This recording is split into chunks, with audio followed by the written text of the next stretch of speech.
संभव की सीमा जानने का केवल एक ही तरीका है, असंभव के आगे निकल जाना। नमस्कार मित्रांनो, मी मनोहर इनामे सर या व्हिडिओच्या माध्यमातून खास करून अशा 3 विद्यार्थ्यांची आपल्यासोबत मुलाखत घेत आहे, ज्या विद्यार्थ्यांनी नुकतीच या विद्यार्थ्यांची इंडियन आर्मीमध्ये निवड झालेली आहे। आणि मित्रांनो, हे दुसरे तिसरे कोणी विद्यार्थी नसून गोरगरीब शेतकऱ्यांची मुले आहे, ज्यांनी आपल्या अभ्यासाच्या जोरावरती, प्रचंड मेहनतीच्या जोरावरती ही पोस्ट मिळवलेली आहे। इंडियन आर्मीमध्ये या तिघांचंही सिलेक्शन झालेलं आहे आणि ग्रामीण भागातून सिलेक्शन झालेलं आहे। मित्रांनो, हा विद्यार्थी आहे आदित्य शेळके, त्याचबरोबर हा आहे अक्षय मुळे आणि हा आहे प्रज्वल अवधूत। तर हे तीनही विद्यार्थी गोरगरीब शेतकऱ्यांची मुलं आहे। यांच्याकडून जाणून घेऊ मित्रांनो, कशा पद्धतीने यांनी हे यश मिळवलं। आदित्य, तुला सर्वात अगोदर ज्यावेळेस तुला कळलं की तुझी निवड इंडियन आर्मीमध्ये झालेली आहे, तर एकंदरीत तुला काय वाटलं?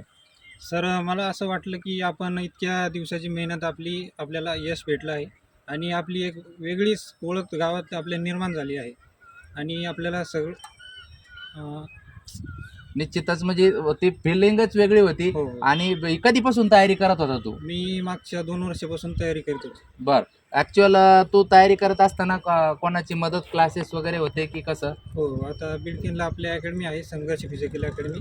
तिथेच मी क्लास करत होतो आणि ग्राउंड पण करत होतो. ओके, बिडकीनला या ठिकाणी अकॅडमीमध्ये स्वतः एक म्हणजे मार्गदर्शन घेऊन आणि ग्राउंड पण आणि लेखी पण दोन्हीची तयारी करत होता।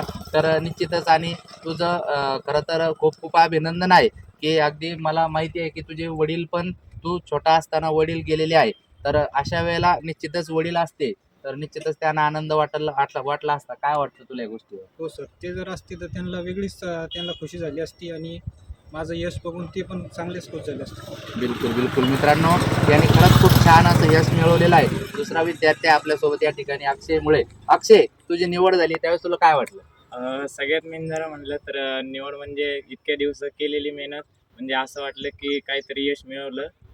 त्याचनंतर असं काही नाही आहे की आपण अकॅडमी वगैरे लावा, सेल्फमधून मी मनापासून जर केलं तर सगळं काय होतं. मी पण कुठं काही हे वगैरे केलं नव्हतं अकॅडमी वगैरे, पण अच्छा. मनापासून जर केलं आणि जिद्द जरा असली मनातून आणि घरच्यांची कष्टाची जाणीव जरा असली, आईवडिलाची, तर निश्चितच सर्व काही होतं.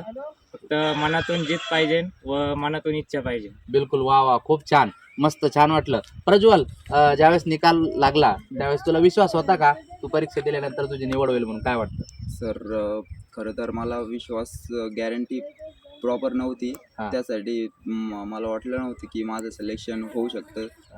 म्हणून मी महिनाभर कंपनीसुद्धा केली. पण रिझल्ट आल्यावर कंपनी बंद केली. माझ्या स्वतः इतका आनंद तर नाही तर कोणालाच नसून झालेला, इतका आनंद झाला. आणि मी पण एक्झाम सेल्फच केला. मळ्यात जाऊन पुस्तकं वाचले, बैल चारताना पुस्तकं वाचले, ग्राउंडला संघर्ष फिजिकल अकॅडमीला ग्राउंड केलं तेवढं. बरोबर. आणि खूप आनंद आहे. निश्चितच मित्रांनो, बघा तुम्ही, गोरगरीब शेतकऱ्यांची मुलं अगदी शेतात काम करताना, कंपनीत काम करताना यांनी सुद्धा सेल्फ स्टडी केलेली आहे आणि हा सुद्धा घराची जबाबदारी सांभाळून आणि शेतीचे काम करून उरलेला वेळ थोडाफार क्लासला जाऊन आणि उरलेला वेळ स्वतः सेल्फ स्टडीच्या माध्यमातून गोरगरीब शेतकऱ्यांची मुलं आहे। तर निश्चितच यांनी हे यश मिळवलेलं आहे, याच्याबद्दल खरंच मनापासून आनंद आहे। यांना शेवटचा प्रश्न एक एक विचारतो, या यशा पाठीमागे कोणाचे क्रेडिट आहे, कोणाची प्रेरणा आहे? माझी सर्वात मोठी प्रेरणा माझी आई आहे.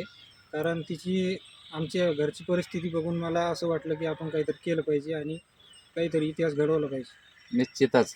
बरं, काय वाटतं तुला? माझ्या मागची सर्वात मोठी प्रेरणा म्हणजे आई वडीलच आहे. का बरं की घरची परिस्थिती बदलायची म्हणजे आपण काहीतरी केलंच पाहिजे व त्याशिवाय बदलत पण नाही आणि मनातून जिद्द असली तरच काहीतरी होतं. बिलकुल बिलकुल, मनातून जिद्द असेल तर निश्चितच काय होतंय। बाळा, तुला काय वाटतं? नाही, माझे तर आईने मदत केली असं नाही म्हणायचं की आई-वडिलाचे नाही. पण मी स्वतः खूप स्वतःचे पैसे खर्च केले कंपनी करून.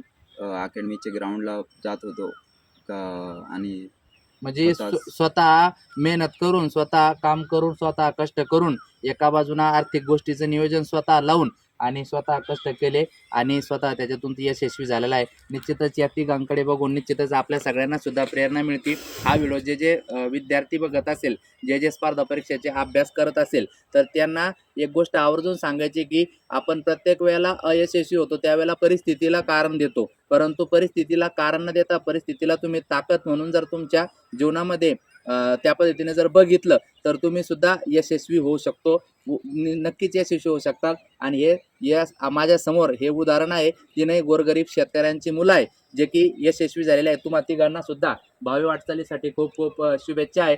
नक्कीच भारतीय सैन्य दलामध्ये निवड झाल्यानंतर देशाची चांगल्या पद्धतीने सेवा करतील आणि जे प्राऊड फील गावाला झालेलं आहे, गावाने मिरवणूक सुद्धा काढलेली आहे, तर निश्चितच हा आनंद जो काही त्यांच्या मनामध्ये प्रेरणा घेऊन जाणार आहे, तर देशाची सेवा चांगले हे करतील याच्यासाठी या तिघांना शुभेच्छा. आणि या व्हिडिओच्या माध्यमातून माझ्यासमोर जे काही जोडलेले प्रेक्षक वर्ग आहे त्यांना निश्चितच सांगू इच्छितो की आपण सुद्धा प्रचंड मेहनत करा. क्षेत्र कोणतंही असो, मेहनतीला पर्याय नाही आणि मेहनत असेल तर यश मिळतंच. धन्यवाद. भेटूया पुढच्या व्हिडिओमध्ये. जाताना यांच्या यशासाठी अभिनंदनाचा वर्षाव तर नक्कीच झाला पाहिजे आणि माझी मुलाखत आवडली असेल तर लाईक करून जा. भेटूया पुढच्या व्हिडिओत. धन्यवाद.